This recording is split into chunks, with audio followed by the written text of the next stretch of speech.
ஆயுத எழுத்து நிகழ்ச்சிக்கு உங்களை அன்போடு வரவேற்கின்றோம் நேர்களே. இன்று நாடாளுமன்றத்தினுடைய கூட்டத்தில் குடியரசுத் தலைவர் திரௌபதி முர்மு அவர்கள் இந்த புதுசாக பதவியேற்றிருக்கக்கூடிய நாடாளுமன்றத்திற்கு தன்னுடைய உரையை நிகழ்த்தி இருக்கின்றார். நிறைய விஷயங்கள் அதில் பேசியிருக்காங்க, சிலதுக்கு எதிர்க்கட்சிகள் எதிர்ப்பு தெரிவித்திருக்காங்க. பட் அதையெல்லாம் தாண்டி இன்றைக்கு ஒரு பெரும் பேசுபொருளாக இருப்பது செங்கோல் விவகாரம். சமாஜ்வாதி கட்சியில் இருக்கிற ஒரு எம்பி இந்த செங்கோலெல்லாம் எதுக்கு இன்னும் வச்சுக்கிட்டு, இதெல்லாம் மன்னர் காலத்து விஷயம், இதெல்லாம் எடுத்துட்டு அங்கே கான்ஸ்டிடியூஷனை வைங்க, அரசியல் சாசன புத்தகத்தை அங்கே வைங்க அப்படின்னு ஒரு கருத்தை சொல்ல, அதுக்கு காங்கிரஸ்லேருந்தே கூட ஆதரவு கிளம்ப இது ஒரு பெரிய சர்ச்சையாக இருக்கிறது. தமிழர்களின் செங்கோலை அங்கே வச்சது உங்களுக்கு பிடிக்கலையா, அதெல்லாம் தமிழர் கலாச்சாரம் உங்களுக்கு ஆகலையா அப்படின்னு பாஜக பதிலடி கொடுக்கறத பார்க்கிறோம். இந்த குடியரசுத் தலைவர் உரை தொடங்கி செங்கோல் விஷயம் வரை நிறைய விஷயங்களை இன்றைய நிகழ்ச்சியில் விவாதிக்கலாம். இந்த செங்கோலை வெச்ச செங்கோலை எடுக்கணும் அப்படின்னு சொல்றது ஒரு அரசியல் மட்டமா, இல்லை அதுக்கு பின்னாடி ஒரு காரணங்கள் இருக்கா? கேட்போம். இன்றைய நிகழ்ச்சியில் நம்மோடு இணையக்கூடிய விருந்தினர்கள் திராவிட முன்னேற்ற கழகத்தின் சார்பில் டாக்டர் சஃபி சுலைமான் நம்மோடு இணைந்திருக்கின்றார். பாரதிய ஜனதா கட்சியின் சார்பில் திரு ஆசீர்வாதம் ஆச்சாரி அவர்களும், இதே போல மார்க்சிஸ்ட் கம்யூனிஸ்ட் கட்சியின் சார்பில் திரு அருணன் அவர்களும் இணைகின்றார்கள். இன்னும் சற்று நேரத்தில் மற்ற விருந்தினர்களும் நம்மோடு இணைய இருக்கின்றார்கள். நான் திரு அருணன் அவர்கள்ட்ட தொடங்கலான்னு நினைக்கிறேன். இந்த செங்கோலை வச்சாங்க, வைக்கும்போது நிறைய விமர்சனங்கள் செஞ்சீங்க, எல்லாம் சரி. பட் இப்போ வச்சதை எடுங்க அப்படின்னு சொல்றது ஒரு படி ஜாஸ்தியா போற மாதிரி இல்லையா? என்னதான் இருந்தாலும் அது நம்மளுடைய தமிழர் பாரம்பரியம், அதை இங்க வச்சிருக்காங்க, சரி இருந்துட்டு போட்டுமே, அதை எடுங்கன்னு சொல்ற அளவுக்கு என்ன? அதாவது அது வைக்கப்பட்ட பொழுதே எங்களுடைய எதிரொலி ரொம்ப இருக்கு. எதிரொலி ஓகே, செக் பண்ணிக்கிறேன் சார். பேச முடியுதுங்களா? அந்த எனக்கு பேச முடியுது, ஆனால் ரொம்ப தொந்தரவா இருக்கும். அதாவது செங்கோல் வைக்கப்பட்ட பொழுதே அதற்கான எதிர்ப்புக்கான காரணத்தை எங்களுடைய கட்சி தெரிவித்தது. எங்களுடைய கட்சியுடைய பொதுச் செயலாளர் தோழர் சீதாராம் யெச்சூரி அவர்களும் பதிவுகளை வெளியிட்டார். கட்சி ஏடாகிய பீப்புள்ஸ் டெமோக்ரஸியும் ஏன் எதிர்க்கிறோம் என்பதை தெரிவித்தாங்க. ஆகவே அந்த எதிர்ப்பு தொடருது. இப்போ தேர்தல் முடிஞ்சு வந்திருக்கும் பொழுது மக்கள் எதிர்கட்சிகளுக்கும் கணிசமான உறுப்பினர்களை தந்து அனுப்பியிருக்காங்க. ஆகவே எதிர்கட்சிகளுடைய அந்த குரல், அந்த கருத்தை இந்த புதிய நாடாளுமன்றத்திலே அவங்க எதிரொலிக்கிறாங்க. அதில் என்ன தப்பு? முதல் விஷயம், இயல்பாக பாஜக காரங்க இப்படித்தான் சொல்லுவாங்கன்னு எதிர்பார்த்ததுதான். ஆகா, தமிழ் பண்பாட்டை எதுக்குது சமாஜ்வாதி கட்சி, அதையெல்லாம் தமிழ்நாட்டை சார்ந்த இந்தியா கூட்டணி கட்சிகள் ஆதரிக்க போகுதா, ஏற்க போகுதா அப்படின்னு கேட்பாங்கன்னு எதிர்பார்த்தது தான். அதே போல் கேட்குறாங்க. நான் ரெண்டு விஷயத்தை சொல்கிறேன். ஒன்று, செங்கோல் என்பது நம்முடைய இலக்கியங்களில் வந்திருப்பது தான். குறிப்பாக சிலப்பதிகாரத்தில் ரொம்ப அழுத்தமாக வந்திருக்கு. அப்படி கோவலனுக்கு தவறான கொலை தண்டனையை கொடுத்து விடுகிறான் பாண்டியன். அப்போ அது தவறு என்று தெரிந்தவுடன் தாழ்ந்த கொடையோன், தளர்ந்த செங்கோலன், யானோ அரசன் யானே கள்வன் என சொல்லி அப்படி புலம்பிக் கொண்டே உயிரை விட்டு விடுகிறான். இந்த காட்சியை இளங்கோவடிகள் அப்படியே சித்தரித்திருக்கிறார்.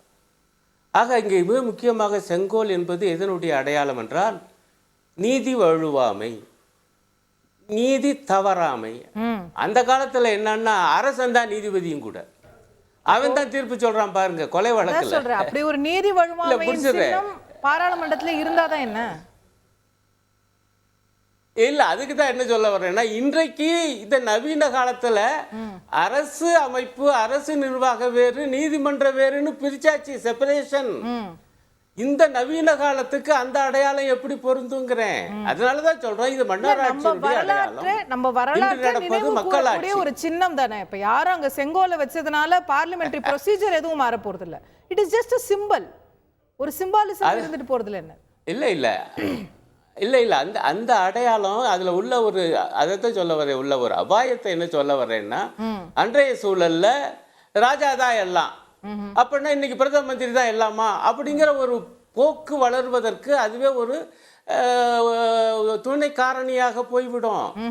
இப்ப அதனாலதான் அவங்க அதை எடுக்கணும்னு சொல்லும் போதே சமாஜ்வாதி கட்சி அந்த இடத்துல அரசியல் சாசனத்தை வையா, அரசியல் சாசனம் தான் இப்ப நான் சொன்னேன் பாருங்க, அந்த அதிகாரங்களை பரவலாக்கி பிரிச்சு கொடுத்து, ஐயா அரசு நிர்வாகம் வேற, நீதித்துறை வேறையா, நாடாளுமன்றம் வேற, அப்படி தனித்தனியாக பிரிச்சிருப்பா. இதுவே ஒரு பெரிய சாதனை மனிதகுல வரலாற்றுல. ஓகே, நீங்க அதை விட்டு தமிழர் பண்பாடு என்கிற பெயரில் நீங்க வந்து இதை வைக்கிறீங்கன்னா இது எல்லாருக்கும் தெரியும், இது வெறும் டோக்கனிசம். நீங்க உண்மையிலே தமிழை வளர்க்க வேண்டும், தமிழர் பண்பாட்டை காக்க வேண்டும் என்ற ரொம்ப எளிமையான விஷயம் இருக்குது. ஓகே, தமிழை ஒன்றிய அரசினுடைய அதையும் அலுவல் மொழியாக ஆக்க தயாரா பாஜக? ஓகே. தமிழ் பண்பாட்டை காப்பாற்றணுங்கிறீங்க. இப்பவும் ஆகம கோயில்கள்ல தமிழ் வழிபாட்டு நமக்கு என்னது 22 மொழி 22 மொழிகளை பத்தி சொல்றீங்க. எல்லாமே நமக்கு யூஸ் இருக்குல்ல. அப்ப இல்ல அப்படி செய்யுங்க.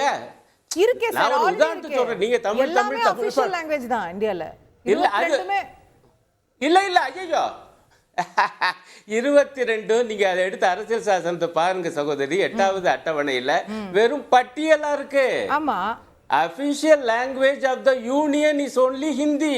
சென்ட்ரல் கவர்மெண்ட் அத not even English. அதான் சார், சென்ட்ரல் கவர்மெண்ட் பிராக்டிகலா வந்து எல்லா மாநிலங்களுக்கும் இது பண்ணும்போது எல்லா மொழியிலயும் பண்ண முடியல. பட் ஒரு மாநிலமும் அபிஷியல் லாங்குவேஜா வச்சிருக்காங்கல்ல. நம்ம நினைச்சா எதை வேணா அடாப்ட் பண்ணிக்கலாம். மாநிலத்துல வச்சுக்கலாம், ஒன்றியத்துல என்ன சகோதரி? ஐரோப்பிய ஒன்றியம் இருக்கு, ரெண்டுக்கு வித்தியாசம் இருக்குனால ஐரோப்பிய ஒன்றியத்துல உங்களுக்கு தெரியுமா ஒன்றியத்தினுடைய அலுவல் மொழிகளாக 24 மொழிகள் இருக்கு தெரியுமா உங்களுக்கு? அவ்வளவுக்கு மொழிபெயர்ப்பு ஏற்பாடு இருக்குது. அப்ப ஏன் இந்த நவீன யுகத்துல ஏன் தமிழ் உள்ளிட்ட 22 மொழிகளையும் இந்தி உள்ளிட்ட 22 மொழிகளையும் ஒன்றிய அரசினுடைய அலுவல் மொழிகளாக ஆக்கக்கூடாது? தமிழ் மீது உங்களுக்கு இவ்வளவு பற்று பாசம் பிரியம் இருக்குமே, ஆனால் தமிழ் பண்பாட்டை காக்கணும். அதுக்குதான் சொல்றேன். அப்ப கோவில்கள்ல ஏன் தமிழ் வழிபாட்டு மொழியா இல்ல? ஏன் திருமணங்கள்ல வந்து சமஸ்கிருத மந்திரங்களை மட்டும் ஓதி அதுதான் நீங்க பாராட்டுறீங்க, அதை தானே ஊக்குவிக்கிறீங்க? தமிழ் பண்பாட்டை காக்க வேண்டும், தமிழை இதுதான் உரிய வழி. அதை விட்டுட்டு அலுவல் மொழியை பேசின வரைக்கும் சரி சார். ஒவ்வொருவரோட பர்சனல் அவங்க வீட்டு கல்யாணத்துல எல்லாம் எதை பண்ணணும்னு அரசு தீர்மானிக்க முடியாதுல்ல சார்? நீங்க விருப்பப்பட்டா தமிழ்ல ஓதி கல்யாணம் பண்ணுவீங்க, இல்ல மந்திரமே இல்லாம கல்யாணம் பண்ணுவீங்க. அது அரசு தீர்மானிக்க முடியாதுல்ல சார்? இல்ல அரசையே நான் வார்த்தையை சொல்லல சகோதரி. நான் பாஜகவுடைய நிலைப்பாட்டை கேட்கிறேன். பாஜக தமிழ் பண்பாட்டை காக்கணுங்கிறீங்கல்ல. ஆகம கோயில்கள்ல தமிழ் தான் வழிபாட்டு மொழியா இருக்கணும். நம்முடைய இந்து திருமணங்கள்ல தமிழர் திருமணங்கள்ல தமிழ் இருக்கணும்னு அவங்க பேசுவாங்களா சொல்லுவாங்களாங்கிறேன் நான். அதானே தமிழ் பண்பாட்டுக்கு உதாரணத்துக்கு சொல்லுவாரு. அப்படி நிறைய பேசிட்டே போலாம். ஓகே, செங்கோல்ல தொடங்கி எங்கேயோ போயிருக்கிறோம். நான் வரேன், மற்றவர்கள்ட்டையும் போயிட்டு வரேன். திரு ஆசீர்வாதம் ஆச்சாரி, இன்றைக்கு இருக்கக்கூடிய டெமோக்ராட்டிக் கான்ஸ்டிடியூஷனை அங்க வைக்கிறது சரியா இருக்குமா? நம்ம மக்களாட்சியின் பிரதிநிதியாக அங்க ஒரு அரசியல் சாசன புத்தகத்தை வைக்கணுமா? மன்னராட்சியின் மிச்சமாக இருக்கக்கூடிய செங்கோலை வைக்கணுமா? நியாயமான கேள்வி தானே. வணக்கம் அசோகா. நீங்க கொடுத்திருக்கிற அந்த தலைப்பு வந்து செங்கோல் எதிர்ப்பில் எதிர்கட்சிகள் அர்த்தமுள்ளதா அரசியலா? ஆக்சுவலி அரசியலாக்குற இந்த ஒரு சூழ்நிலை தான் நம்ம இன்னைக்கு பார்த்துட்டு இருக்கிறோம். இன்னைக்கு வந்து என்ன நாள், அதாவது புதிதாக தேர்ந்தெடுக்கப்பட்ட ஒரு அரசு, அந்த அரசினுடைய முதல் நாள் அந்த அவை கூடியிருக்கிற சமயத்துல ஜனாதிபதி வந்து அந்த அவைக்கு உரையாற்றுகிறார். கடந்த 10 வருடங்களாக மோடி அரசு செய்த சாதனைகள், அடுத்து 5 ஆண்டுகள் என்னென்ன சாதனைகளை செய்ய இருக்கிறார்கள், இதுதான் வந்து அவங்களுடைய ஸ்பீச்சோடைய ஒரு முக்கியமான வந்து ஒரு அம்சம். இப்போ நம்ம அதை விட்டுவிட்டு நம்ம எதை பத்தி பேசிட்டு இருக்கிறோம்? செங்கோல் பத்தி பேசிட்டு இருக்கிறோம். இது வந்து சமாஜ்வாதி பார்ட்டி சேர்ந்திருக்கிற அந்த இந்தி கூட்டணியை அவங்க திட்டமிட்டு நடத்திய ஒரு அரசியல் நாடகம் தான் நான் பாக்குறேன். இப்போ பேராசிரியர் அருண் அவர் மேல எனக்கு மிக அதிகமான மரியாதை உள்ளது. ஆனால் அவர் வந்து எந்த இடத்துல ஒரு முக்கியமான ஒரு இடத்துல வந்து அப்படியே நழுவி போறார். எங்க போறார் அப்படின்னா, அவர் சொன்னார் பாத்தீங்களா, செப்பரேஷன் ஆஃப் பவர். நான் ஒத்துக்கிறேன், எக்ஸிகியூட்டிவ், ஜுடிஷியரி, பார்லிமெண்ட். ஆனா எந்த பார்லிமெண்ட் வந்து சட்டத்தை இயற்றுகிறதோ அந்த சட்டம் வந்து செல்லுமா செல்லாதான்றது ஜுடிஷியரியோட வேலை. இப்போ சட்டம் இயற்றப்பட வேண்டிய இடத்திலேயே நம்ம ஒரு தவறு செஞ்சிட்டோம்னு வச்சுக்கோங்களேன், அந்த தவறுக்கு பொறுப்பேற்க வேண்டியது அரசு, அந்த அவையில உள்ள மக்களவை, மாநிலங்களவை, அங்க உள்ள உறுப்பினர்களுக்கும் அதுல வந்து சம பங்கு. இப்போ பிரிட்டிஷ் பாராளுமன்றத்துல சொல்லுவாங்க, அந்த பாராளுமன்றம் வந்து நினைச்சிச்சுன்னா ஒரு ஆணை நாளையில இருந்து அவங்க பெண் அப்படின்னு வந்து முடிவு பண்ணி அந்த மெஜாரிட்டியா வந்து எல்லாருமே ஓட்டு போட்டு தீர்மானம் பண்ணிட்டாங்கன்னா அடுத்த நாள்ல இருந்து அவங்க பெண்கள் தான். அதே மாதிரி பெண்களை ஆண்கள்னு முடிவு பண்ணி ஒரு தீர்மானம் போட்டுட்டா அது வந்து அந்த மெஜாரிட்டி தீர்மானமா இருந்தாலும் சரி அது வந்து ஆண்கள் தான். ஏன்னா பாராளுமன்றத்துக்கு அவ்வளவு பவர் உள்ளது. அதுதான் அதை வந்து சொல்ல வராங்க. இன்னைக்கு இந்திய பாராளுமன்றத்துல புதிதாக கட்டடம் கட்டப்பட்ட பொழுது திரு நரேந்திர மோடி அவர்கள் அந்த சரியான அந்த அம்சத்தை, அதாவது அந்த இடத்துல எப்படி பாண்டிய மன்னன் அந்த இடத்துல தவறு செய்து கண்ணகிக்கு சரியான ஒரு நியாயம் கிடைக்காத அங்க இருந்தான் பாத்தீங்களா, அது மாதிரியான ஒரு சூழ்நிலை சட்டம் இயற்றக்கூடிய அந்த பாராளுமன்றத்தில் உருவாகக்கூடாது. முதல்ல நீங்க சட்டம் ஒழுங்கா ஏற்றினீங்கன்னா தான் அதுக்கப்புறமேட்டு பேராசிரியர் சொல்ற மாதிரி அந்த சட்டம் ஒழுங்கான சட்டமா தவறான சட்டமான்றது ஜுடிஷியரி அப்புறமேட்டு இன்டர்பிரட் பண்ணோம். அதுல அந்த சட்டத்தை ஒழுங்கா ஏற்றணும்ன்றதுக்கு அடையாளமா நீங்க கான்ஸ்டிடியூஷனையும் வைக்கலாமே. அங்க கான்ஸ்டிடியூஷன் இருக்குதுங்க. தயவு செய்து வாங்க என் கூட, பேராசிரியர் அருணன் கூட என் கூட வரட்டும். நான் வேணா நாளைக்கே காலையிலே அவருக்கு வந்து சென்னையில இருந்து டெல்லிக்கு ஃபிளைட் டிக்கெட் அனுப்புறேன். வாங்க சார், நான் உங்களை கூட்டிட்டு போறேன். பாராளுமன்றத்துல எங்க கட்சிக்கும் ஒரு அலுவலகம் இருக்குது. ஆனா அவங்க கேக்குறது அந்த ஸ்பீக்கர் சேருக்கு பக்கத்துல நடுநாயகமா வைக்கணும்ங்கறாங்க. அதாவதுங்க ஓகே ஓகே சார் சார் அவசரப்படாதீங்க பேராசிரியர்.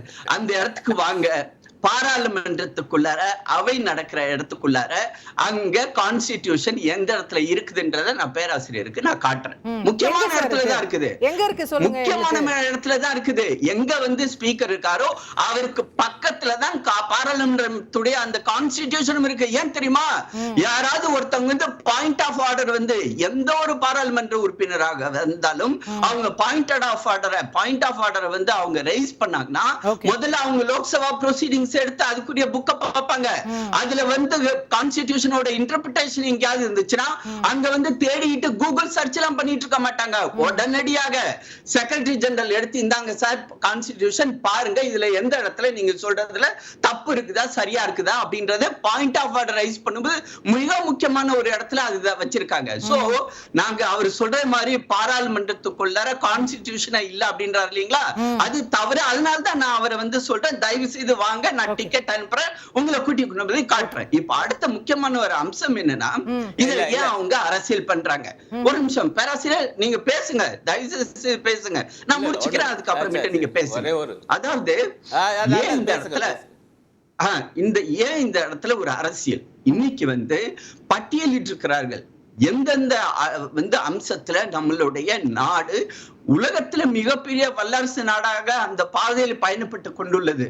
பொருளாதாரத்தில் 3வது நிலையிலிருந்து 5வது இடத்திலிருந்து 3வது இடத்துக்கு எப்படி நாம் பயணம் மேற்கொள்கிறோம், எந்தெந்த திட்டங்கள் மக்களுக்கு என்னென்ன செய்திருக்கிறோம், மகளிர் நலனாக இருந்தாலும் சரி, மாணவர் நலனாக இருந்தாலும் சரி, எந்த அதாவது சமுதாயத்தின் அடித்தட்டு மக்கள்ல இருந்து எல்லாருக்குமே வந்து மோடி அரசின் ஒரு வாக்குறுதிகள் சென்று சேர்ந்துள்ளன. அதை வந்து ஜனாதிபதி பட்டியலிட்டு இருக்கிறார்கள்.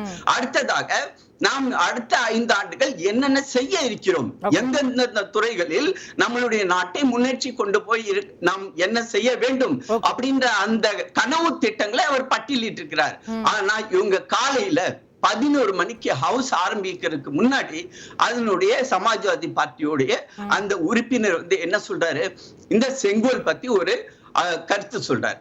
இப்ப என்ன ஆச்சு, முழுக்க முழுக்க இன்னைக்கு காலையில இருந்து இந்த நிமிஷம் வரை நம்ம செங்கோல் பத்தி பேசிட்டு இருக்கோம். ஆனா தமிழ் சேனல் வந்து இந்த செங்கோல் பத்தி ஒரு விவாதம் வச்சு அந்த விவாதத்துல திரு அருணன் மாதிரியான ஆட்கள் திமுகவுடைய நண்பர் வந்து பேசுறது தமிழர்களாக நாம் படக்கூடிய அந்த பெருமையை அது வந்து சிறுமைப்படுத்துவது போல் தான் நான் பார்க்கிறேன்.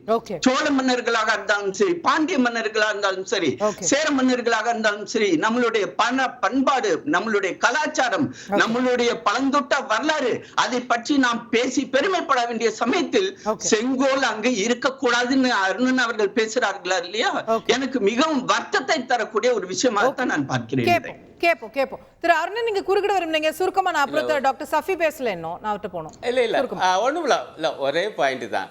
எங்க ரெஃபரன்ஸ் புக் மாதிரி கான்ஸ்டிடியூஷனா ஏதாவது பிரச்சனை வந்தா பாப்பாங்க அப்படின்னு அவரே சொல்றாரு. ஆனா செங்கோல் அப்படியாப்பட்ட இல்ல, அது ஒரு பீடத்துல இருக்கு.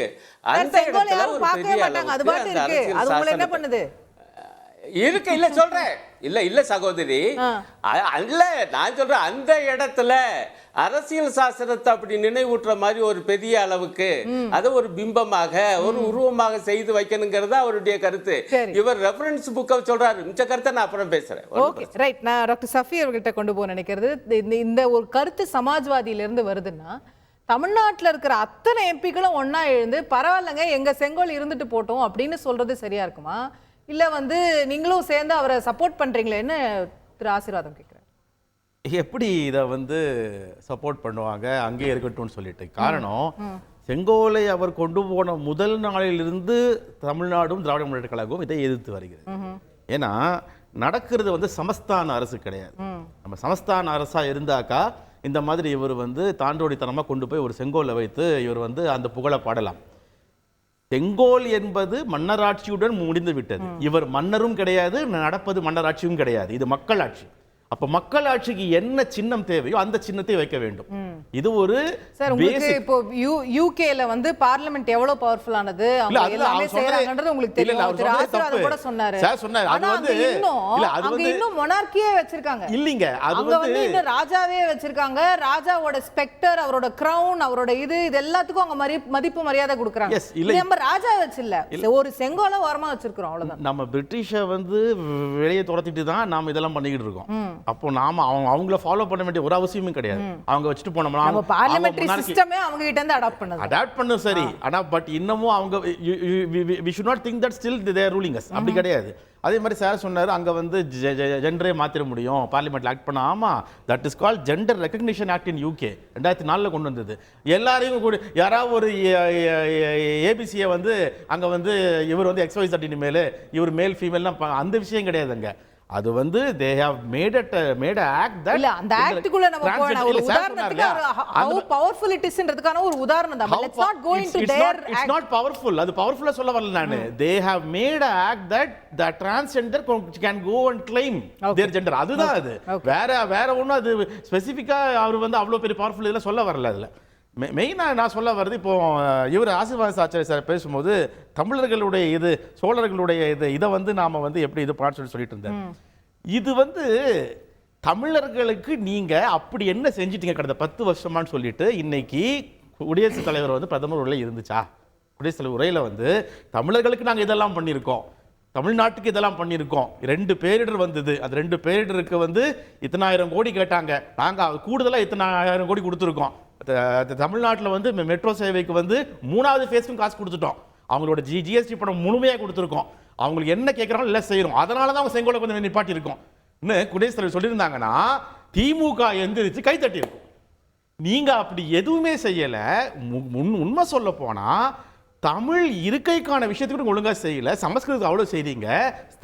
அங்கே வந்து சங்கமம் நடத்துறீங்க. இதில் கொண்டு போய் அங்கே யாராவது ஒரு தமிழ் பேராசிரியர் போனாங்களா? நீங்க காட்சி சங்கம் தமிழ் சங்கம் நடத்துறீங்க, எல்லாம் நடத்துறீங்க. பேராசிரியர் இல்லையா? இல்ல அவ்வளவு பேர் போனாங்களே சார் தமிழ்நாட்டுல. போனாங்க சரி. ட்ரெயின் எல்லாம் விட்டாங்க. அவங்களுக்கு ட்ரெயின்ல 1000 பேர் கூட்டி போனாங்கல. அதுல எத்தனை பேர் தமிழ் பேராசிரியர், எத்தனை பேர் பேசுனாங்க அங்க, எத்தனை பேருக்கு நீங்க அந்த அங்கீகாரம் கொடுத்தீங்க? எல்லாத்தையும் முக்கியமா வந்து இவங்க வந்து குடியரசுத் தலைவர் வந்து 10 வருஷம் பெருமையை பேசினாங்க. அடுத்த 5 வருஷம் என்ன பண்ண சொல்லிட்டு இருந்தாங்க. இதை வந்து யாருமே குறிப்பிடல. இதை வந்து சமாஜ்வாதி எம்பி வந்து திசை திருப்பிட்டாரு சொல்லிட்டு அண்ணன் சொன்னாரு. முக்கியமா என்னன்னா குடியரசுத் தலைவர் பேசிட்டு இருக்கும்போது இந்த பக்கம் மணிப்பூர்னு சத்தம் போட்டதையும் அவங்க அதை கண்டுக்காம வாசிச்சுட்டே போனதையும், நீட்டுன்னு சத்தம் போட்டதையும் அதையும் கேட்டுக்காம வாசிச்சுட்டு போனதையும், அக்னிவீர்னு சொன்னதையும் அதையும் கண்டுக்காம வாசிச்சுட்டு போனதையும் நாடே பார்த்துச்சு.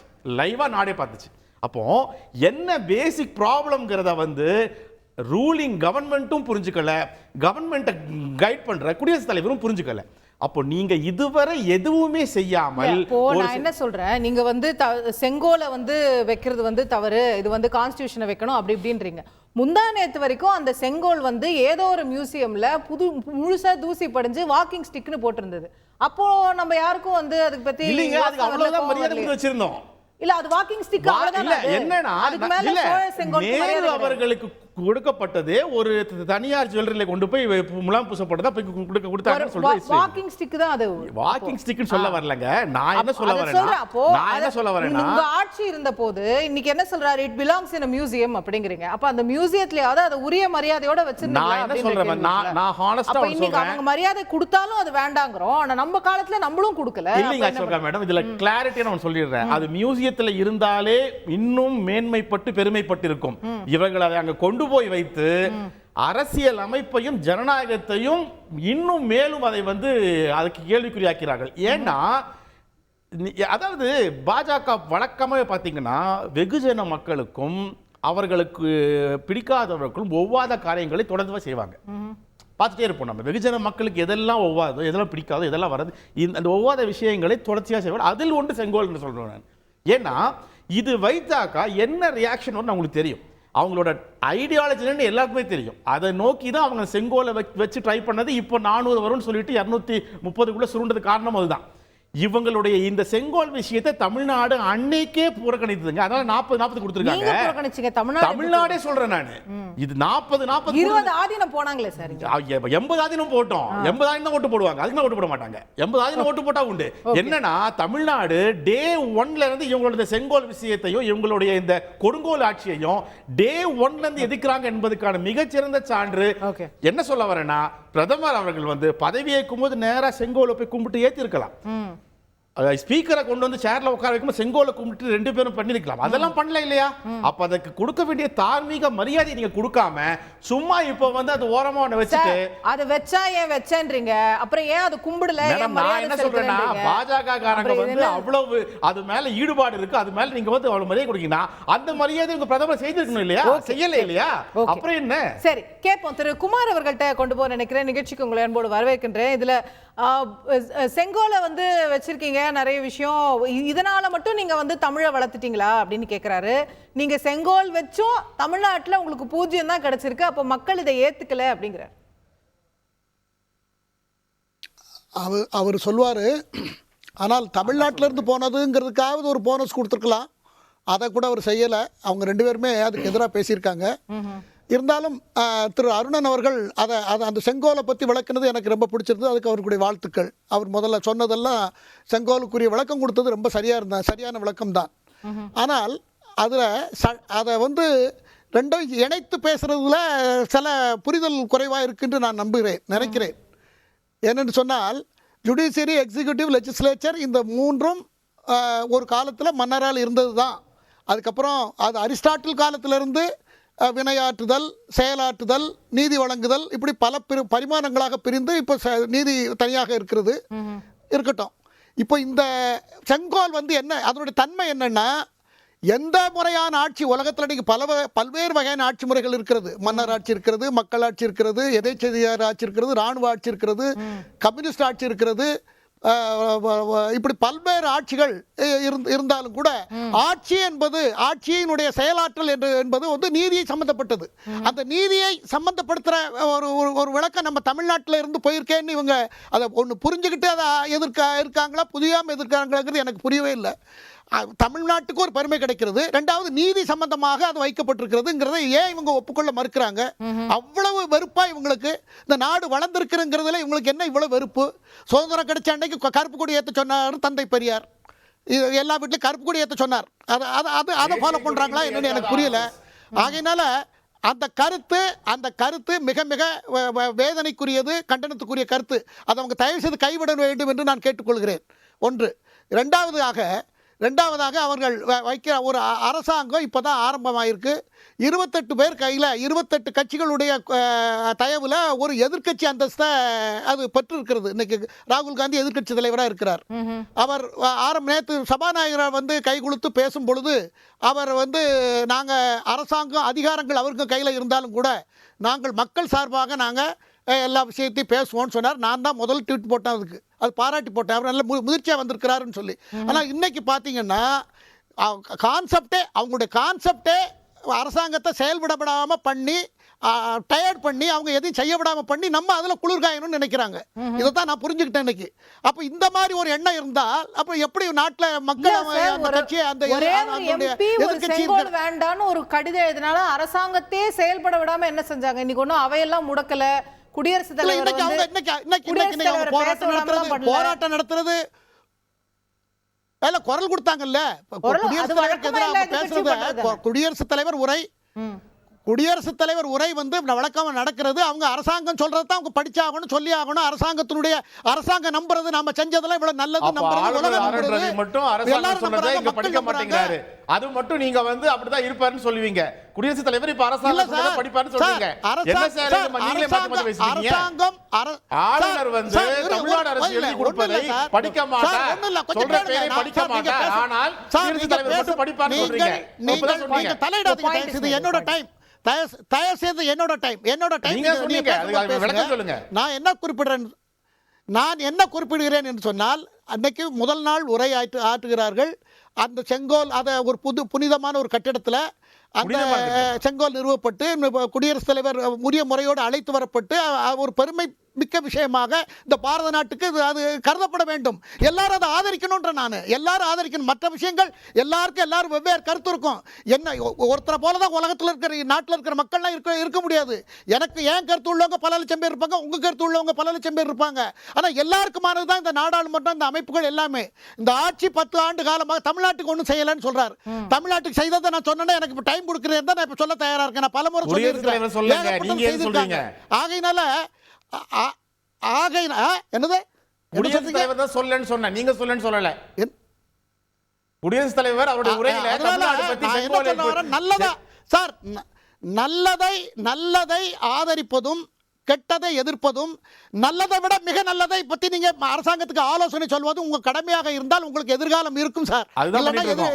இப்ப கிடைச்ச இப்ப இருக்கிற அதிகாரம் கூட உங்களுக்கு அடுத்தால குறையுமே தவிர கூடாம போயிரும்னு சொல்றேன் நான். உங்களுக்கு தான் வருது, எங்களுக்கு கூட்டிட்டு தான் இருக்கு. அது பார்க்கலாம், அடுத்தால பார்ப்போம். இல்ல சார், பட் அது லாஜிக்கா இருக்குல்ல. இப்ப நீங்க தமிழர் செங்கோல், தமிழர்களின் வரலாறு, தமிழர்களின் கலாச்சாரத்தை கொண்டு போய் வச்சிருக்கோன்னு தமிழ்நாட்டு மக்களே உங்களை ஆதரிக்கலையேங்கிற கேள்வி இருக்குல்ல. அப்ப அதுலயே தெரிஞ்சு போயிருது இல்ல. 40 சீட் கொடுத்திருக்காங்க. தமிழ்நாட்டு மக்கள் எங்க ஆதரிக்கல. 15% பாஜக கூட்டணி 15% வாங்கியிருக்காங்க. எப்படி ஆதரிக்கலன்னு சொல்றீங்க? 2014 19% வாங்கிட்டாங்க சார். நீங்க ஏதோ 15%ங்கறீங்க. இல்ல இந்த 2014லயே வாங்கியாச்சு 15%. கூட்டணியை சேர்த்து சொல்றேன். அதே 19% வாங்கிருக்கீங்க கூட்டணியா சேர்த்து. சார் வாக்களிக்கிறது தமிழ்நாட்டை கெடுத்து வச்சிருக்காங்க சார் மேடம். தமிழ்நாட்டை கெடுத்து ஒரு ஒயின் செட்டுக்குள்ள கொண்டு வந்து மக்களை மெஸ்மரைஸ் பண்ணி மக்கள்கிட்ட அவங்க சொல்றதான் கேட்கணும்னு சொல்லி இந்தி வேண்டாம், சமஸ்கிருதம் வேண்டாம், என்ன தேசிய கல்விக் கொள்கை வேண்டாம், தேசிய விவசாய கொள்கை வேண்டாம், சனாதன ஒழிப்போம், இப்படி எல்லாத்தையும் சொல்லி மக்களை ட்ரைன் பண்ணி மக்கள் இப்பதான் விழிப்புணர்வு அடைய ஆரம்பித்திருக்கிறார்கள். எதிர்காலத்துல இது பெரிய மாற்றத்தை ஏற்படுத்தும். நம்ம பார்ப்போம். ஒரே ஒரு குறுக்கீடு சார். பேசுற போக்குல பெரியார் தேசிய கொடி கருப்பு கொடி ஏத்தார் சொன்னாரு. அவரால் முடிஞ்சா RSS அலுவலகத்துல கடந்த 75 வருஷத்துல ஒரு தடவையாவது ஏதாவது ஒரு குடியரசு தினத்துக்கோ சுதந்திர தினத்துக்கோ தேசிய கொடி ஏற்றாங்கன்னு சொல்லுங்க பாப்போம். இன்னைய வரையும் சொல்ல சொல்லுங்க பாப்போம். கொடி இருக்கு சார். ஏத்துறீங்களா கொடிய? அன்னைக்கு சிறப்பான நாட்கள்ல 75 வருடத்துல என்னைக்கு ஏத்துறீங்க சொல்லுங்க பாப்போம். பார்க்கலன்னா என்ன பண்றது? என்னைக்கு சொல்லுங்க பாப்போம். தேசிய கொடியை புறக்கணிக்கிற கட்சி நீங்க. தேசிய கொடியை புறக்கணிக்கிற கட்சி பாஜக RSS. நீங்க பெரியாரை பத்தி கருப்புடி பத்தி பேச எந்த அறிவும் கிடையாது சார். RSS ஒரு கலாச்சார அமைப்பு. என்ன அமைப்பு? கலாச்சார அமைப்பு சார். தேசிய கொடி எல்லா அமைப்பும் ஏத்துவாங்க சார். அப்ப RSS என்ன ஆப்கானிஸ்தான்ல இருக்குதா சார்? நீங்க இல்ல இந்தியால இல்லையா? ஆப்கானிஸ்தான்ல இருக்கு RSS. நீங்க அங்க போகல. என்ன கலாச்சார அமைப்பு? தேசிய கொடி ஏத்த மாட்டாங்களா சார்? கொடி கம்பா 2 கொம்பாக இருக்கும் எல்லா இடத்துலயும் தேசிய கொடி ஏத்தப்படுது. உங்க MP விரைவில் RSS கொடி தேசிய கொடி ஆக்கும் சொன்னாரா இல்லையா? இப்ப இப்ப சொல்லுங்க பாப்பா. சார் அது இப்போ நீங்க டிஎம்கே உங்க MP சொன்னாரு சார். நீங்க டிஎம்கே கொடி தேசிய கொடி வைக்கலையா? நீங்க டிஎம்கே கொடியும் தேசிய கொடி மாற்றலையா? அதே போல அது ஒரு மாநில கொடி. அது இப்ப சொல்லுவோம் அது ஒரு மாநில கொடி. அது நாங்க வச்சிருப்போம். இப்போ வந்து சொல்லுவோம் அத தேசிய கொடி ஆர்எஸ்எஸ் கொடியா மாறும் சொன்னீங்களா இல்லையா? அதே போலதான் அப்புறம் செங்கோல் தேசிய கொடியையும் இந்திய அரசியல் சட்டத்தையும் மதிக்காத கட்சி செங்கோலை கொடி வச்சு என்ன பண்ணுவீங்க? குடியரசு தினத்து அன்னைக்கு அப்படியே சேத்பட் ஆபீஸ்ல போய் பாருங்க. எந்த சேத்பட் ஆபீஸ்ல பாருங்க. எங்க ஏத்துறாங்க? அன்னைக்கு தேசிய கொடி பட்டோலி வீசி பறக்கும். சார் உங்க ஆர்எஸ்எஸ் தலைமை அலுவலகத்துல கடந்த 70 வருஷமா ஏத்துறது கிடையாது சார். வரலாறு இது. நீங்க போய் பார்க்கலன்னு சொல்லுங்க. நீங்க பாருங்க சார். இருக்கு சார், இருக்கு. இல்ல சுதந்திர தினம் குடியரசு அன்னைக்கு ஏத்துறாங்க சார். நீங்க பாருங்க, இருக்கு. நீங்க பார்க்கல. திரு ஆசீர்வாதம் சின்ன கிளாரிஃபிகேஷன் மட்டும். நான் பிரேக் போன ரொம்ப டைம் ஆகுது. இதுக்கு மட்டும் கிளாரிஃபை பண்ணிருங்க, then we'll go for break. மத்த விஷயங்கள் பேசலாம் அப்புறம். ஓகே, அதாவது ரெண்டு கிளாரிபிகேஷன் தான். ஒண்ணு வந்து நம்ம நண்பர் சொன்னார் இல்லைங்களா, தேசிய கொடி ஏற்றப்படுவதில்லை அப்படின்றது. நாக்பூர் ஆர்எஸ்எஸ் உடைய நாக்பூர் தலைமையகம், டெல்லியில உள்ள தலைமையகம், அதே மாதிரி வந்து எல்லா மாநிலத்துடைய எல்லா தலைமையகம் ஜனவரி 26 ஆகஸ்ட் 15 கொடி ஏற்றப்படுகிறது. நண்பருக்கு தெரியல அப்படின்னா அடுத்த தடவை நான் வீடியோவை எடுத்து அவருக்கு அனுப்புறேன். வாங்க வாங்க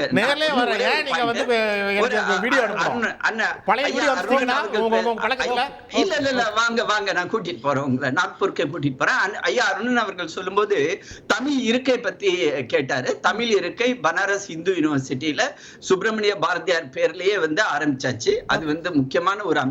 அது வந்து அவருக்கு தெரியாம இருந்திருக்கிறதுக்கு எனக்கு வருத்தம். அடுத்தது வந்து சென்ட்ரல் ஹால் அப்படின்னு சொல்லுவோம் இல்லைங்களா, மைய மண்டபம். அங்கேயே கான்ஸ்டிடியூஷனை வச்சுதான் வந்து வணங்கி தன்னுடைய பொறுப்பை வந்து திரு நரேந்திர மோடி அவர்கள் 3வது முறையாக ஏற்றுக்கொண்டார். திரு ஆசீர்வாதம் நீங்க பேசிட்டு இருந்தீங்க, நீங்க தொடரலாம். இதுல தமிழுக்காக நீங்க வந்து ஒரு பெரிய விஷயத்தை செஞ்சது போல இதை ப்ரொஜெக்ட் பண்ணிக்கிறீங்க, ஏதோ செங்கோல் வச்சதை. ஆனா தமிழ்நாட்டுக்கு நிதி தரதுல ஆரம்பிச்சு நிறைய விஷயங்கள் நீங்க செய்யலன்றது குற்றச்சாட்டா இருக்கு. முக்கியமான விஷயங்களை நீங்க செய்யல. You are only doing symbolism. அதாவது சுலைமான் அவர்களுக்கு வந்து ஒரு முக்கியமான ஒரு விஷயம் தெரியல. நாங்கள் கடந்த 10 ஆண்டுகளாக கிட்டத்தட்ட 11 லட்சம் கோடி ரூபாய்க்கான திட்டங்களை வந்து தமிழ்நாட்டுக்கு கொடுத்திருக்கிறோம். இன்னைக்கு நீங்க அங்க பாக்குறீங்க இல்லைங்களா, மெட்ராஸ்ல ஒரு அருமையான ஒரு ஏர்போர்ட், இன்டர்நேஷனல் ஸ்டாண்டர்ட். அந்த ஏர்போர்ட் கட்டி கொடுத்தவர் மோடி. அதே மாதிரி கொஞ்சம் பாக்குறவங்க சென்னையில இருக்கே அந்த ஏர்போர்ட்டா சார்? இப்ப சென்னையில ஏர்போர்ட் இருக்கு சார். ஒரு நிமிஷம் நடுவுல ஒரு புது டெர்மினல் கட்டிருக்காங்க, பாத்துருக்கீங்களா? நீங்க போயிருக்கீங்களா? அது மூலமா நீங்க போயிருக்கீங்களா அந்த டெர்மினல்? அதே மாதிரி கொஞ்சம் பக்கத்துல வாங்க, திருச்சி என்னோட ஊரு, அங்க ஒரு ஏர்போர்ட். எவ்வளவு அருமையான ஒரு இன்டர்நேஷனல் ஸ்டாண்டர்ட்.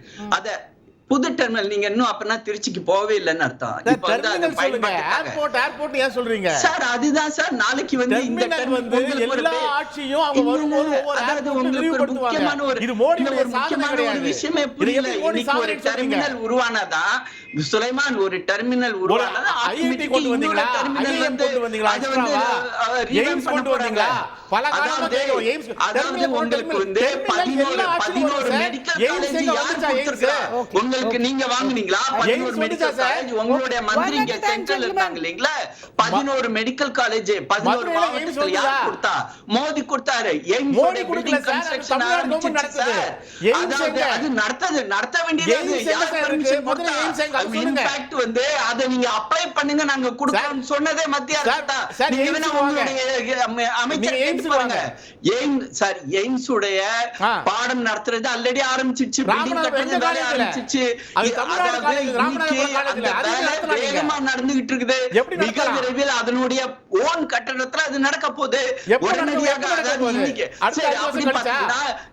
நீங்க நடத்துறீங்களா? இப்ப இன்னைக்கு வந்து உங்களுடைய முதலமைச்சர் சொன்னார் இல்லீங்களா, நாங்க வந்து புது ஏர்போர்ட் கட்ட போறோம். நாளைக்கு உங்களோட ஏர்போர்ட்டை காட்டுங்க பாப்போம். நான் எய்ம்ஸ் பத்தி பேசுறீங்க இல்லையா? நாளைக்கு வாங்க சார். அந்த ஏர்போர்ட்ல பைலட் கிட்ட சொல்லுங்க, இந்த புதுசா அறிவிச்சிருக்காரு இல்லையா ஸ்டாலின், அந்த இறக்க சொல்லுங்க. இறக்கிற முடியுமா? எய்ம்ஸ் வந்து அதுக்குரிய வேலை ஆரம்பிச்சாச்சு. கண்டிப்பா அதனுடைய வேலைகள் துரிதப்படுத்தப்படும். மிக விரைவில் எய்ம்ஸ் தன்னுடைய ஓன் பில்டிங்ல இயங்கும். அது வந்து அதனுடைய வித்தியாசம் புரியாம நீங்க பேசிட்டு இருக்கீங்க. அதுதான் வந்து எனக்கு புரியல.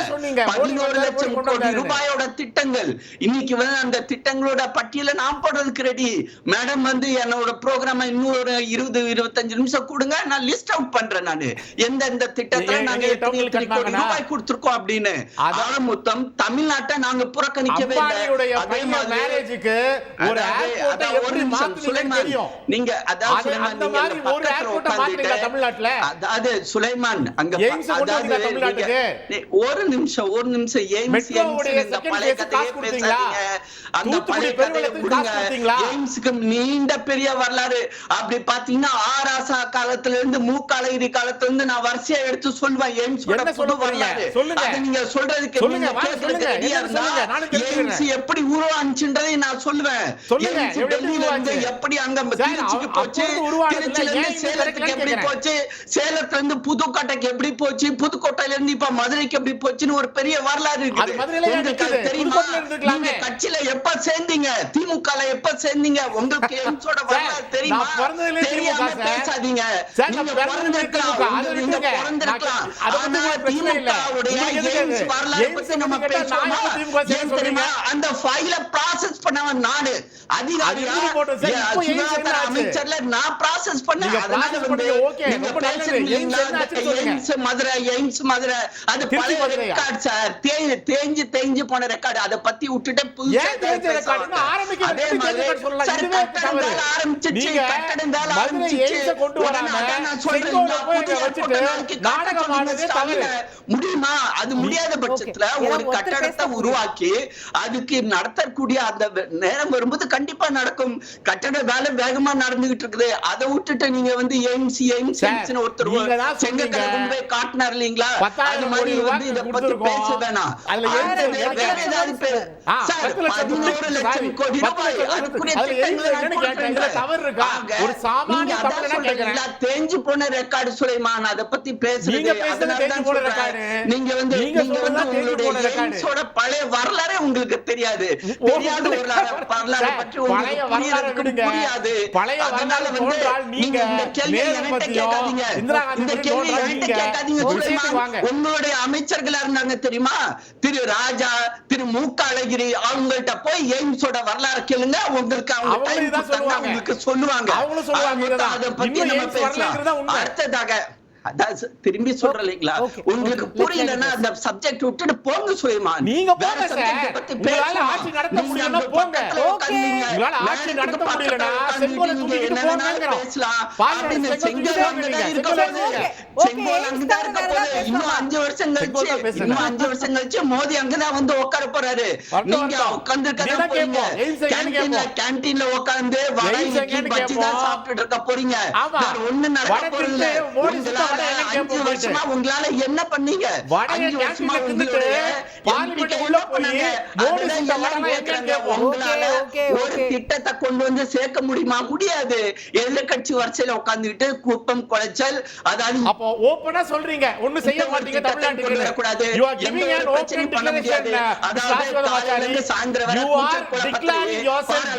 நடத்தணும். அதுதான் யூனியன் கவர்மெண்ட் தமிழ்நாட்டுக்கு ஒண்ணும் பண்ணாத சொல்றீங்க. அப்ப எதுக்கு செங்கோல் வெக்கம் இருந்துச்சுன்னா, சூடும் சோழன் இருந்துச்சுன்னா நீங்க வந்து இந்த செங்கோலை பத்தி நீங்க பேசிருக்கவே கூடாது. அதுதான் உண்மை. நீங்க பெருமைப்பட்டிருக்கணும். நம்ம தமிழ்நாட்டை சேர்ந்த ஒரு செங்கோல் அங்க இருக்குது அப்படின்றதுக்காக பெருமைப்பட்டுட்டு இன்னைக்கு வந்து இதை எதிர்த்து பேசுறது எனக்கு ஆச்சரியமா இருக்கு. Hold on. Let's go one question at a time. இல்ல நம்ம எங்க ஆரம்பிச்சோம்? இல்ல இப்போ நீங்க டிக்ளேர் பண்ணி மேப் தேவைப்படுது. ஜிபிஎஸ் சார் ஆசிர்வாதம் சார், இப்போ நீங்க டிக்ளேர் பண்ணீங்க நீங்க எதிர்க்கட்சியில இருந்து ஒரு திட்டமும் கொண்டு வர முடியாது, நாங்க ஒண்ணும் கொடுக்க மாட்டோம்னு சொன்னீங்களா இல்லையா? இப்போ நாங்க கொடுக்க மாட்டோம்னு சொல்ல நாங்க கொடுத்துறோம். நீங்க சொன்னீங்க. அப்போ அந்த மாதிரி பண்ண மனநிலை உள்ள ஆட்களுக்கு செங்கோல் எதற்கு கேக்குறோம்? தமிழ்நாட்டு மக்கள் செங்கோல் எதற்கு போட்டு தங்களுடைய வாக்க வேஸ்ட் அவுட் பண்ணிட்டாங்க. அதுதான் நான் சொல்ல வரேன். தமிழ்நாட்டு மக்களை நீங்க ஏமாத்திட்டீங்க. அது எப்படி சார் வாக்கு வேஸ்ட் சொல்ல முடியும்? ஒவ்வொரு மக்களுடைய ஜனநாயக உரிமை எப்படி வேஸ்ட் சொல்லுவீங்க நீங்க? அந்த ஜனநாயக உரிமை அவங்க சரியா பயன்படுத்திக்கல.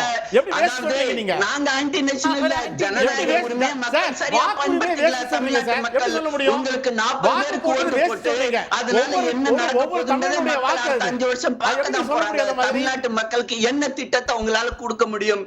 திட்டம் கொடுக்கிறது நரேந்திர மோடி, திட்டம் கொடுக்கிறது பாஜக அரசு. இல்ல திரு ஆசீர்வாதமாச்சாரி அவர் எப்படி இன்டர்பிரட் பண்றாருன்னா, நீங்க 40 எம்பிக்கள் அமிச்சும் அவங்க எந்த திட்டத்தையும் கொண்டு வர முடியாதுன்னு நீங்க சொல்றீங்கன்னா, அப்ப மத்திய அரசு அவங்க கேட்டா எதுவும் கொடுக்காதா அப்படின்னு கேக்குறாரு. அதான் வந்து ராங் இன்டர்பிரேஷன், மிஸ் இன்டர்பிரேஷன். அதுதான் மிஸ் இன்டர்பிரேஷன். அப்ப நாங்க கொடுத்தது 15 லட்சம் கோடி ரூபாய்க்குரிய திட்டங்கள் இவங்களுடைய எம்பிகள் வந்து உட்கார்ந்ததுனால இந்த கடந்த 5 வருஷமா கொடுத்தோமா? அது கிடையாது.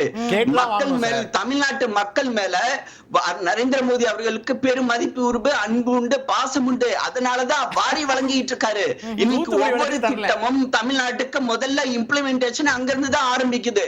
இது சென்ட்ரலோட ஸ்கீம் எடுத்துக்கிட்டீங்கன்னா மத்த வட மாநிலங்கள்ல கூட இம்ப்ளிமெண்டேஷனோட முதல் படி அங்க ஆரம்பிக்கிறது இல்ல. தமிழ்நாட்டு மக்கள் தான் ஃபர்ஸ்ட் பெனிஃபிஷியரா இருக்காங்க.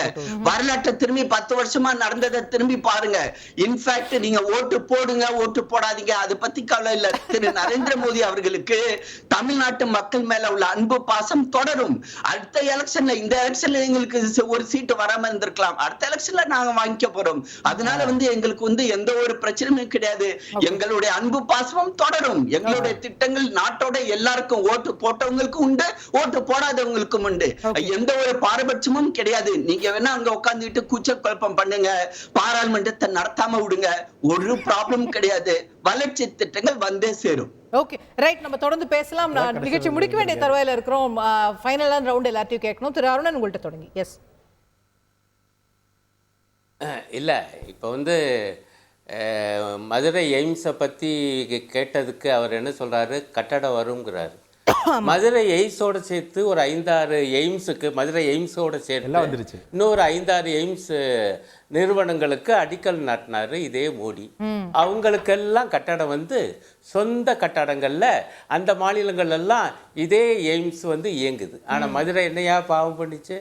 மதுரைக்கு இன்னும் சொந்த கட்டடம் வரல. இதை கேட்டா அதெல்லாம் கேட்கக்கூடாதுன்னு மிரட்டுற தொனியில் பேச ரொம்ப வேதனையாக இருக்குது. இப்போ தான் மாநில நிதியமைச்சர் சொல்லியிருக்காரு, மெட்ரோ திட்டத்துக்கு அவங்க பணம் தரல, ஆகவே மாநில அரசு தன்னுடைய நிதியிலிருந்து 12,000 கோடி ரூபாயை கொடுத்துருக்கோம், ஏன்னா திட்டம் நின்று விடக்கூடாது என்று. உங்களால் எங்கள் மாநில அரசு நிதியிலிருந்து 12,000 கோடி ரூபா போச்சு என்று. இல்லைங்க, இந்த மழை 2 மழை, அந்த பக்கம் சென்னை, இந்த பக்கம் தூத்துக்குடி, நெல்லை, என்னங்க நிதி கொடுத்தாங்க? இது வரைக்கும் கொடுக்கலங்க. தேர்தலுக்காக கர்நாடகாவுக்கு 3,000 கோடி கொடுத்தவங்க நமக்கு வெறும் 276 கோடி கொடுத்தாங்க. இந்த ஓர வஞ்சனையை, இந்த ஏமாற்று வித்தைகளை ஒரு செங்கோலை வைத்து மறைத்து விட முடியும், தமிழ்நாட்டு மக்களுடைய ஓட்டுக்களை வாங்கிவிட முடியும் என்று கணக்கு போட்டார் மோடி. கணக்கு போட்டது பாஜக. ஆனா தமிழர்கள் தெளிவா சொல்லிட்டாங்க, இதனாலாம் நாங்க ஏமாற மாட்டோம். செங்கோலை வைக்கிறதுனால நீ செஞ்ச இந்த ஓர வஞ்சனை, இந்த துரோகங்களை நாங்கள் மறக்க மாட்டோம், மன்னிக்க மாட்டோம் என்று வாக்களிச்சிருக்காங்க. ஒண்ணுமில்ல, நம்ம நண்பர் குமார் வந்து என்னென்னமோ பேசி அவர் அறியாமலே ஒரு விஷயத்தை சொன்னார். ஆச்சாரியாவும் நான் தமிழுக்கு என்னென்ன காரியங்கள் செய்யலாம்னு பட்டியலிட்டு அதுக்குள்ள போகல. அவர் இன்னொரு கோடிக்கு போயிட்டாரு. தமிழ்நாட்டை கெடுத்து வச்சிருக்காங்கய்யா. எப்படி கெடுத்து வச்சிருக்காங்க?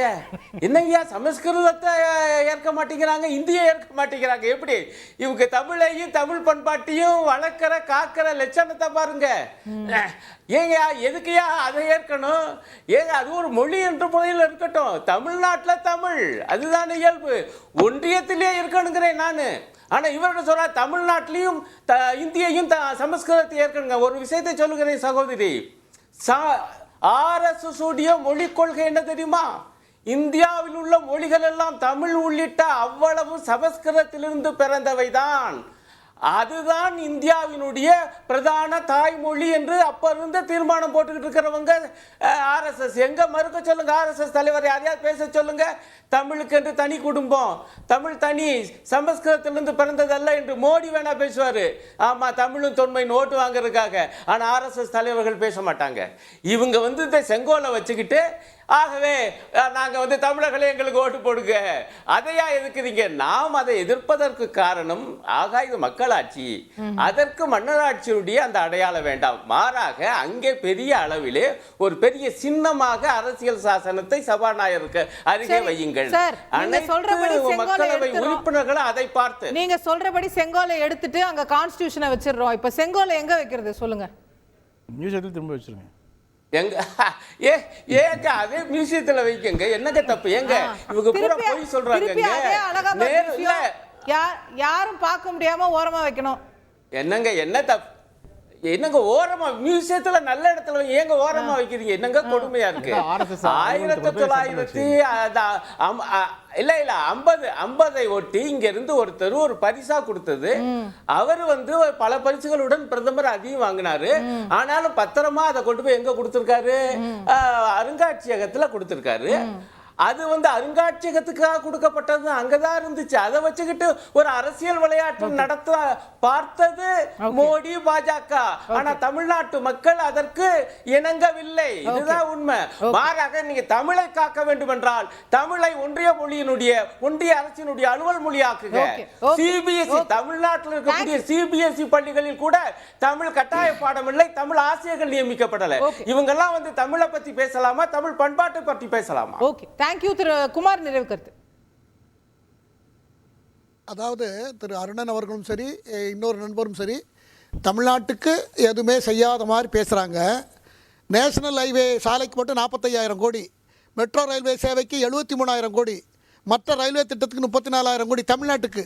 வந்தே பாரத் 4 ரயில் தமிழ்நாட்டுக்கு ஓடுறது. மின்னணு துறையில் 100 கோடி தமிழகத்தில் முதலீடு. இராணுவ தளவாடத்தில் 1000 கோடி. மருத்துவக் கல்லூரிகள் தமிழ்நாட்டுக்கு 11 மருத்துவக் கல்லூரிகள் கிடைத்திருக்கிறது. அதே போல் ஏழைகளுக்கான கிசான் சமான் திட்டத்தில் 46 லட்சம் பேர் பயனடைந்திருக்கிறார்கள். ஜல்ஜீவனில் 44 லட்சம் பேருக்கு குடிநீர் கிடைத்திருக்கிறது. மருத்துவ காப்பீடு 5,000 ரூபா இருந்தால் போதும். 5 லட்சம் ரூபாய்க்கு சாமானிய மக்களும் தெருவோரத்தில் பழக்கடை 5 லட்சம் ரூபாய்க்கு அப்போலோ ஹாஸ்பிட்டலில் போய் மருத்துவம் பண்ணிக்கலாம். இல்ல எப்ப கொடுத்தாலும் சரி, இதே அரசு தானே கொடுத்தது.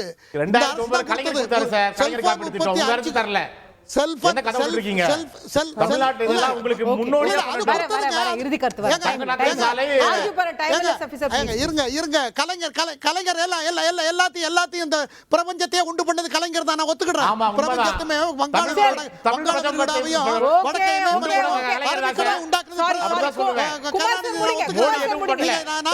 நான் சொல்றது நான் என்ன சொல்லுகிறேன் என்றால், திரும்ப திரும்ப செங்கோலை பற்றி சொல்றாங்க. செங்கோல் அரசியல் சட்டம் என்பது நீதியை எப்படி ஆய்ந்து நீதிப்படி எப்படி ஆட்சி நடத்த வேண்டிய வரைமுறை தான் அரசியல் சாசனம். அது நீதியின் பால் நடப்பதற்கு அந்த செங்கோல்.